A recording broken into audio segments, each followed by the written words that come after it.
নমস্কার বন্ধুরা, আন্তরিক শুভেচ্ছা এবং ভালোবাসা জানিয়ে আজ আর একটা রেসিপি নিয়ে চলে এলাম। এই বাটির আমি 3 বাটি ময়দা নিয়েছি। লবণ দিলাম, চিনি দিলাম, মিশিয়ে নেব। একটু গোলাপ জল দিচ্ছি, কেওড়া জল দিলাম। আমি ঘি আর তেল দেব। ঘি আর তেল করে দিয়েছি 8 চামচ। কালো জিরা দিলাম। এবার সব মিশিয়ে নেব। দেখুন ময়ানটা খুব ভালোই হয়েছে। অল্প অল্প জল দিয়ে মেখে নেব। খুব ভালো করে মেখে নিয়েছি।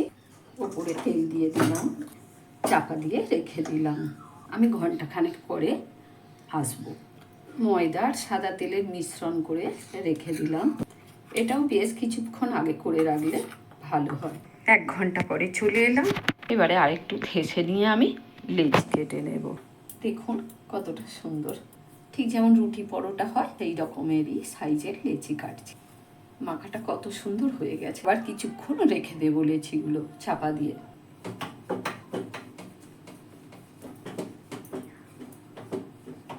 যে ময়দা তেলের মিশ্রণটা করেছি সেটা দিয়ে দিচ্ছি। সাইড থেকে একটু কেটে দিলাম। এইভাবে ঘুরিয়ে ঘুরিয়ে দেখুন, একটু জল দিয়ে দিলাম, এই দিলাম। এইভাবে পানের খিলির মতন মুড়ে দেব। এইটা তুলে নিয়ে গিয়ে এইভাবে মুড়ে দিচ্ছি। গেল, নিচের দিকটা কেটে দিলাম। এর ওপরে এইভাবে তেল দিয়ে রেখে দেব।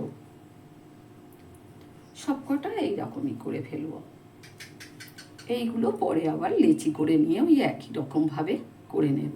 এতগুলো করে নিলাম। দেখুন কত সুন্দর লেয়ারগুলো বোঝা যাচ্ছে। এইভাবে চেপে নেবেন, আলতোভাবে এই বেলবেন। কত সুন্দর হলো দেখুন। কড়াতে তেল দিচ্ছি, সাদা তেল একটা দিচ্ছি। কত সুন্দর ফুলেছে দেখুন। দেখুন উল্টে দিলাম। তেলটা যাতে পড়ে যায় সেই জন্য উল্টে দিলাম। প্রত্যেকটা দেখুন, দেখুন দেখুন তো কত সুন্দর ফুলেছে দেখুন। কত সুন্দর ফুলেছে দেখুন বন্ধুরা।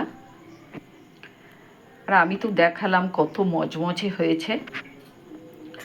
তো আজকের মতন আমার এই রেসিপি শেষ করলাম। আমার রেসিপি যদি ভালো লাগে অবশ্যই সাবস্ক্রাইব করবেন, কমেন্ট করবেন, লাইক দেবেন, শেয়ার করবেন। আসলাম তাহলে, ভালো থাকবেন সকলে। ধন্যবাদ সবাইকে।